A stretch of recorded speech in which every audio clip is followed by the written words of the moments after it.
Good morning. Good morning. Happy Saturday. Today is literally my favorite day of the whole week.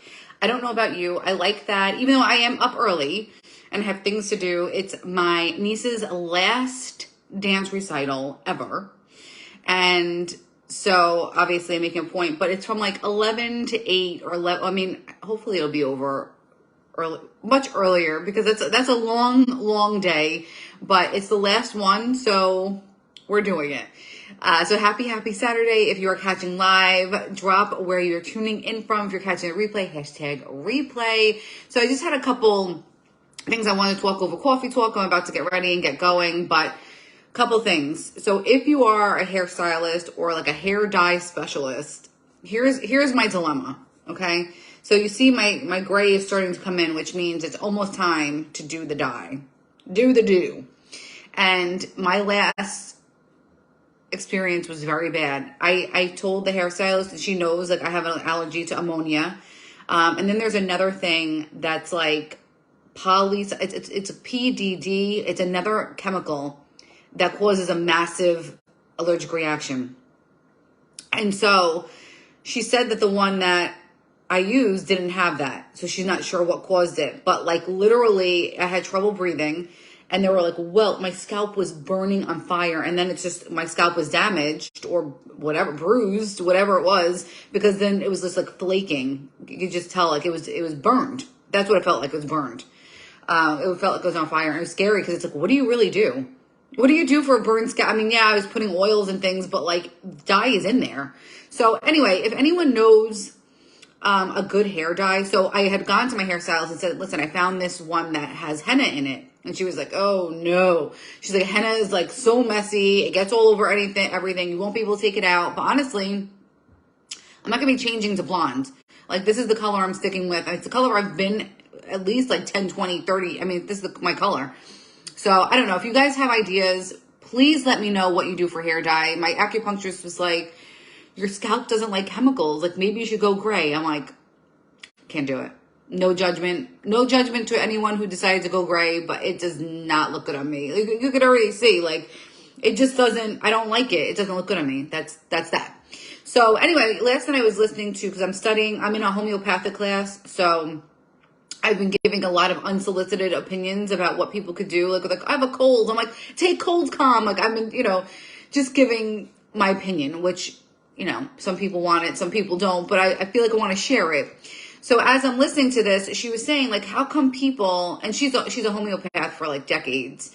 How come people can't eat dairy anymore? How come they can't eat wheat? And so this week, whoa doggy, like I had a dairy issue like you wouldn't believe. I know how I always talk about Fage yogurt. Love the Fage Greek yogurt. It's delicious. My stomach, not so much. Like hates it. And like I could eat a very small amount of dairy, but once I go over the threshold, and when you're doing clean keto, a lot of the recipes call for cheese or yogurt. And that's when things started to go, because it's a lot. You're using a lot. The 2 ingredient bagels I made, they were delicious, but no, not going to work for me. So she was saying, how come people can't, of course, like things have changed. The quality of things have changed, have gone down, but our body should still be able to process it. So I'm going to come back to you on that because I'm going to look up, I don't know if you have like a gluten intolerance or dairy intolerance, let me know in the comments and I'll send you what I find because I'm in now Gateway 2. It's a second homeopathic class. So I got certified from the first. Now we're starting the second. And it's really helpful because homeopathic medicine was primarily used. It was like 99% before 1940. Then once the big F came in, then it reversed. It was like 99% prescription and then 2% or even less of homeopathic medicines.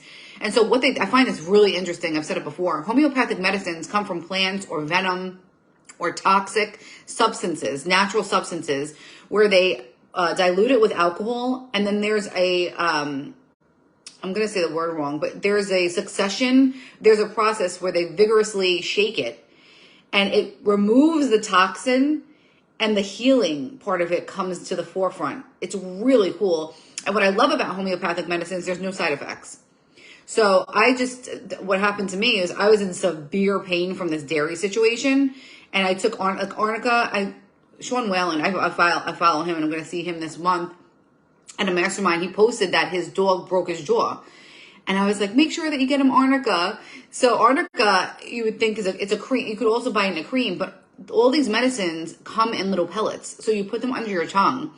And I actually have one for my dog because she's vaccine injured. And so there's a medicine for her because she's been getting warts. Like she's been getting the side effects of like this stuff, like detoxing. And so I even give it to her. You dilute it in a little bit of water. And then those little like syringe things, you just press it right in her mouth. And that's how you administer the medicine. So I just want to share with that. If you have anything that you're interested in treating, I'm not a doctor. I'm not a homeopath either, but I'm very passionate about learning how homeopathic medicines can help, especially since there's no side effects. I mean, every other medicine I know that, this is what she said that was interesting. So people didn't always have gluten allergies, obviously, or dairy and like all these food sensitivities. And so you'll get a sinus infection. And I used to get a sinus infection every month. I used to be on antibiotics every month. And she teaches a course, good gut, bad gut. And basically what happens is antibiotics destroy you. It destroys your gut. And I mean, it makes total sense because I mean, my stomach is sensitive with everything. So now I'm in the process, like probiotics can help, digestive enzymes can help, but really you need to repair it because it's damaged. And that's what's happened to me. So what happens is these food sensitivities didn't exist until all of these antibiotics destroyed everyone's stomach. So it's a really interesting connection. I'm going to look more into it and share as I find out. Wow. That's crazy. That is crazy. I'm reading the comments. Sorry. Okay. So another interesting thing I wanted to share with you guys for Coffee Talk is, and also with homeopathic medicine, if there's anything that you're going through, like I said, I'm not a caseworker where I can take it on and like treat you, but I can recommend some things for you to look into. And I'm very passionate about it because I've been scarred with these prescriptions. Not only have I seen a loved one completely, like her personality changed because she was on so many pills. I really think it imbalanced, like the chemical imbalance in her brain is off 100%. And these, like the medicines and traditional medicine, they don't cure you. It's like you become a customer for life. It's like, how long do you have to take this? Forever. Why? There's other ways to address blood pressure, cholesterol. There's other ways to do it. They're just not going to tell you about it. So anyway, that's my controversial topic. Speaking of controversial, this week I didn't write this down as one of the topics, but I went for a thermogram this week instead of a mammogram. And I do not go for mammograms. I went for one. And the result was like, oh, the tissue's really dense. we don't know. I don't know. Tissue looks dense. And I was like, made me start looking into it. And all of the, first of all, false positives, the damage it causes to the tissue by doing that test. And sometimes it's too late. So a thermogram, if you do a thermogram, the problem is thermograms aren't covered under insurance. You see how they get you? The mammograms are.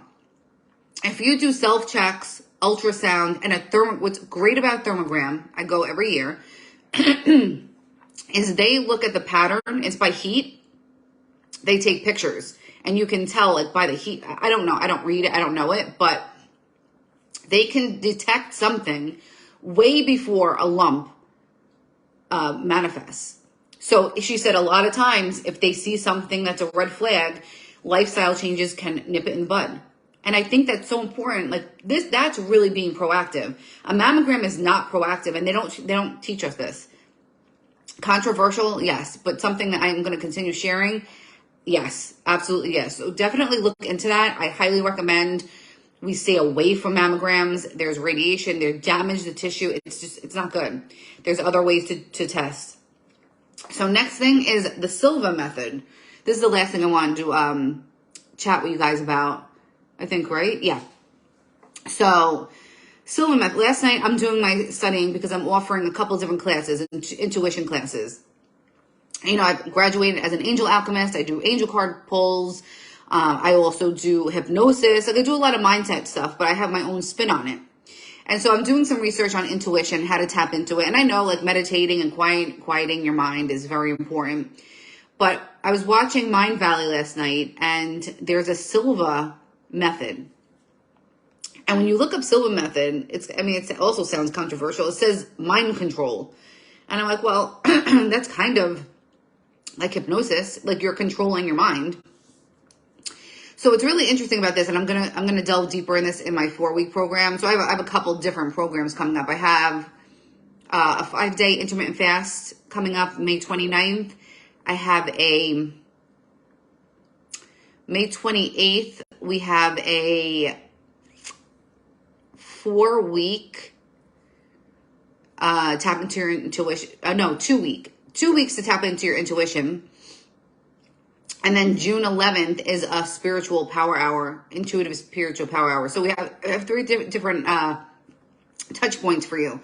So if you want to work with me for an hour, if you want to work with me for 2 weeks, or if you want to work with me for 5 days, 3 different touch points. If you want to learn how to work with me, it's in my milkshake or the link in my bio, but just drop a message or message me and I'll tell you more about it. But anyway, as I'm researching this intuition, he's talking about there's 3 steps. And the first step, and you're using a mental screen. I think this is really cool because visualization is very powerful. But what happens, and he touched on this too, you visualize something, right? Like let's say I visualize I want a home on the beach. I can see myself there. I can see myself on the beach. You visualize it. And what happens is we keep visualizing over and over again. We crush it. We crush the manifestation because we keep saying, it's not here yet, it's here. And he equates it to the kid in the backseat who's like, are we there yet? Are we there yet? Are we there yet? And that's what happens when we're visualizing and manifesting. If we're constantly checking in on the status, we slow it down. So he's saying with the mental screen, the first scene is your current situation. And you look at the pain. Good morning, Claire. There's other people watching. If you can, say hello, say hello. The mental pain of your current situation and the frustration that's leading you to the resolution. So let's just say I really, really want this beach on the house. Why do I do that? I know that it must be like a dyslexia of speech. I really want a house on the beach. And I'm like, oh, now I'm living. So I visualize where I am now. Like, oh man, like I live in this small little place. This isn't current reality. It's just I'm making this up. Hey, Emily. Hey, Melanie. So I am living in like the shack and I have no AC and I have no heat and I don't have a driveway. And so the first scene is you're feeling into the present pain. And so it's causing you that frustration. Is you want to lean into that frustration that's going to lean into scene 2. So scene 2 is when you're visualizing what you want. So I'm visualizing the house, the beach, the driveway, like all the things I don't have in scene 1. Then in scene 3 is when we marry what we want and us being in it. So then it's like seeing the house on the beach, seeing me in it, seeing me wake up and have coffee on the beach, like on the deck, seeing me parking my car in the driveway on the beach, feeling the sand in between my toes. And when you do this, there's certain times of day that you're supposed to do this because of the states of your brain. So in hypnosis, we learn that there's different states. So when you go to sleep, you're in delta state. When you just wake up, you're in alpha state. So all this stuff you're gonna learn when we work together. But basically, what happens in scene 3 is that you feel into that and visualize, and then you let it go. And maybe you do it once a week, and it's going to change, right? So as you progress, as things change for you, your scenes are going to change.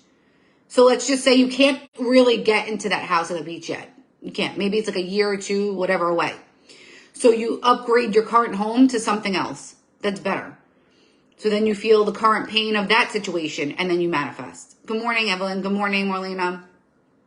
So the scene 3 is the most important part when you're marrying what you want and then you being in what you want. But then the key is to let it go. And not be the kid in the backseat who's like, are we there yet? Are we there yet? Are we there yet? So let me know if you have obsessed about a manifestation. That has been me. That has been me. And I know for sure I have slowed it down because I've obsessed about where is it? Where is it? And then you choke out the manifestation. So anyway, I just wanted to share that. I should have wrote that down because I have, like I told you, I have a intuitive spiritual power hour. So we're going to work together for 1 hour. That's one offering. The second offering is a 5-day intermittent fasting. That's going to be fun. It's going to be short, but it's going to be powerful, where I'm going to walk you through a New York minute meditation, 60 seconds every morning. I already have the topics. We're going to go through some other tools that I use for making sure that I'm in the right place, mind and body.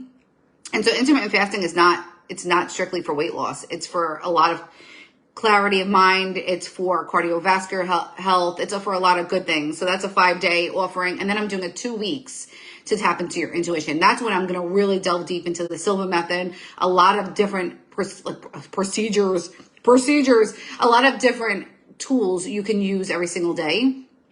So when things come up, you're like, all right, am I reacting, or can I go within and respond from a place that feels aligned? So it's going to deal with boundaries and all those types of things. So anyway, I just wanted to have some fun coffee talk with you guys. If you want to see my offerings, just, message me. They're in the link in my bio too. But I just wanted to share, have some coffee talk, tell you about my weekend. Let me know what you guys are up to this weekend.